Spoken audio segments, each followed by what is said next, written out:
Final update, my parents told me you're adopted, you get nothing when we die. Then grandma's lawyer called, she left you $2 million. And a letter about your parents' lies. I drove to their house with a smile. R2. Oh well, I suppose you should come in. She led us into the living room, where my father was watching TV and my siblings, Logan and Ashley, were on their phones. The room had been redecorated since my last visit, new furniture, new paint, and new expensive-looking artwork on the walls. David, Susan called, Austin's here about Ella Laner's will. My father looked up, and I could see the exact moment he noticed Margaret Stevens in her professional suit, carrying a briefcase. Who's this? He asked. Margaret Stevens, she said, extending her hand.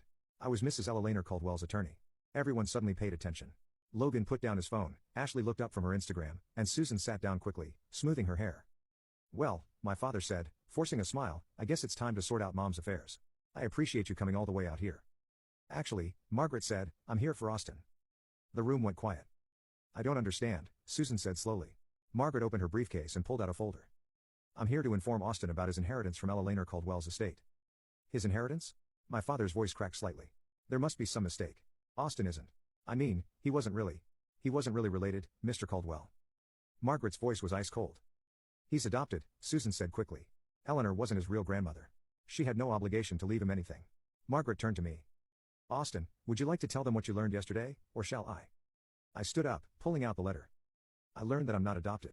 I learned that Jennifer Caldwell was my mother and she died when I was 2.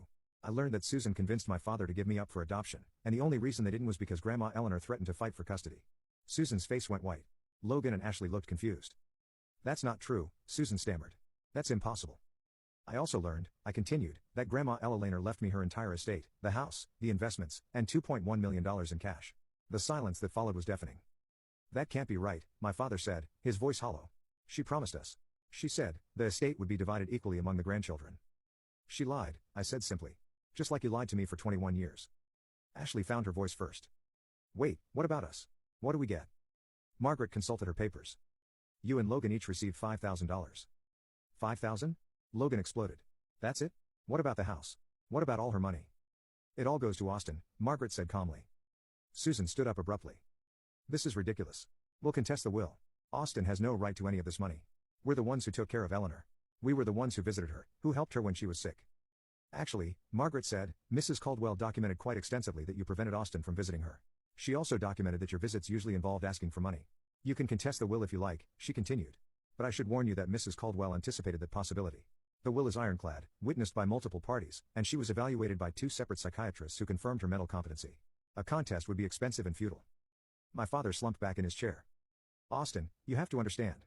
We never meant for things to go this way. Didn't you? I asked. Because from where I'm sitting,